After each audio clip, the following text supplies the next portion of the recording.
Chapter 33. Friday afternoon. Steve frowned. What are you talking about? First off, I'd never commit suicide. Period. Nobody here will believe that. And the gasoline has been covered in dirt now. It won't burn. He shrugged. I can come back with more. Sure you could. It would break your pattern though. He stared at Doreen, anger growing on his face. What difference does it make? It's a pattern. And patterns matter to serial arsonists and serial killers. And that's when she realized what he had planned for her. You were planning to repeat your pattern with me. Pour gasoline outside, come inside and help me to commit suicide, then light my body on fire, like the gang was supposed to do in the first place. Then you plan to go outside and light up the gasoline, waiting there to keep any rescuers outside of the house while I burn to nothing, leaving zero left forensically for them to understand what happened. Particularly given that this old house will go up like a matchstick. He nodded slowly. You're not so stupid after all. No, she said cheerfully, feeling an exuberance she had no business feeling. I'm not stupid at all.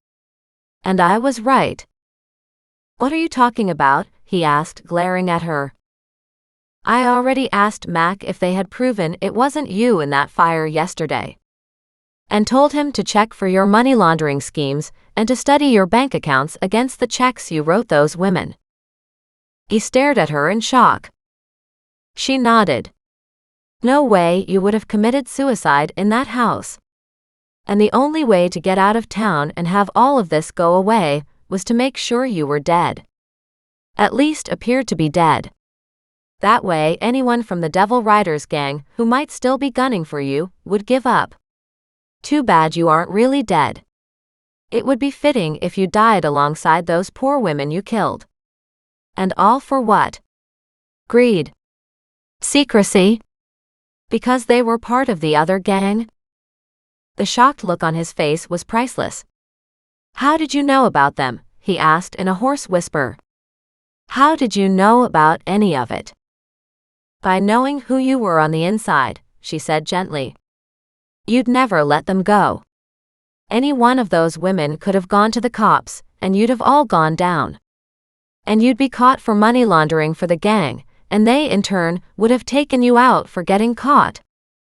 And they would have, he stated categorically. You couldn't trust them.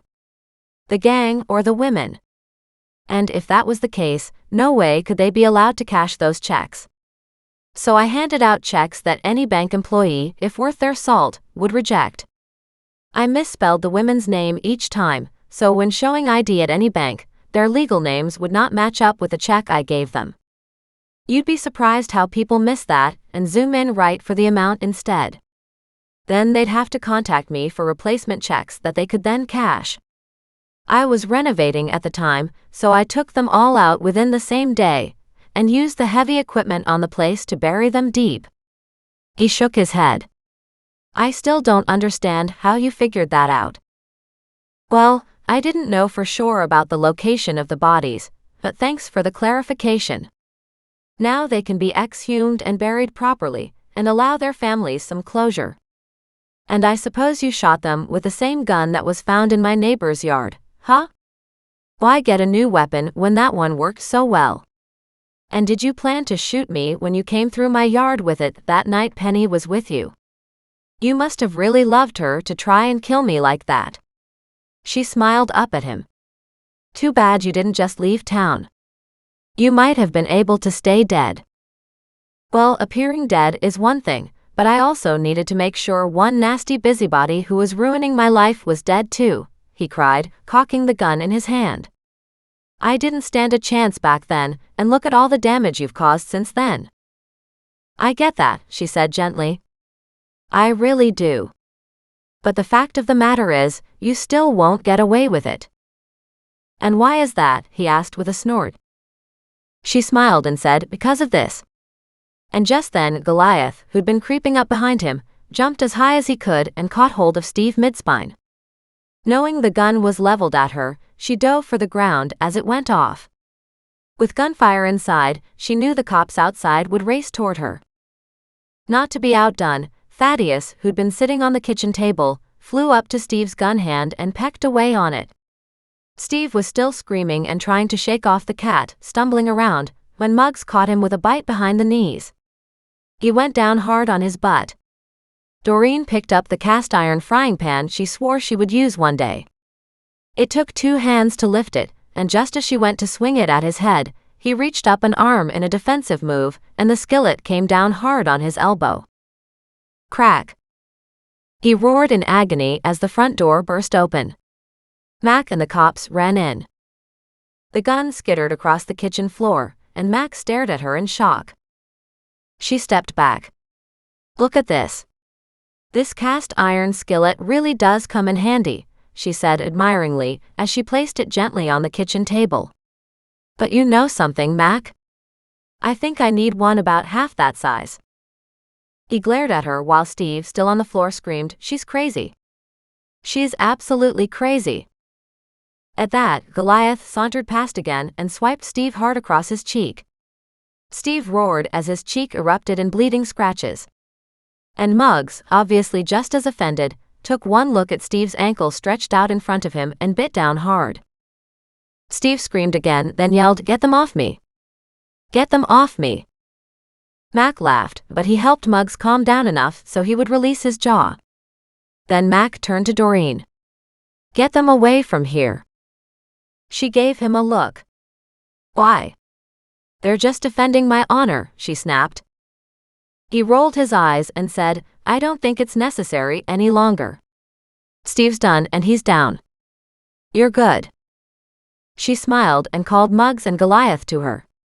Thaddeus, too. "Come on, big guy," she crooned. "I'm safe now. Come on. Calm down." He walked over, clucking, and, obviously upset at what had happened, half flew and half jumped on Muggs's back. With the 4 of them gathered together, Doreen crouched down and put an arm around them. She sat here and watched as Mac helped Steve to his feet. He stood, shaky but upright, hugging his injured arm against his chest. "See? I was right," she told Mac. "It definitely wasn't Steve in that fire." Mac groaned. "I got it," he said. "But you might want to consider that we'd like to sort some things out on our own." Arnold, however, didn't have a problem with her solving the case. He reached out to give her a high five. "You know those animals need a commendation for the work they do," he said. She chuckled. "Isn't that the truth? At least now you have more cold cases solved." Arnold looked at her then, his face paling. "What?" "Steve was involved in covering up 4 murders of gang members about 22 years ago," she said. "Mac has the confession already from a woman involved in all 4 of them. Her husband was in the Devil Riders gang and was murdered by the rival gang. So the Devil Riders took out 4 members of the rival gang in retaliation." Arnold stared at her, reaching up to scratch his head. Then he shook his head and muttered on his way out about too much work. Mac looked at Doreen, sighed. "I'm fine," she muttered. "Still, you're welcome." He chuckled, snagged her up, and gave her a big hug. "Now will you sleep tonight?" She nodded. "I'll sleep like a baby.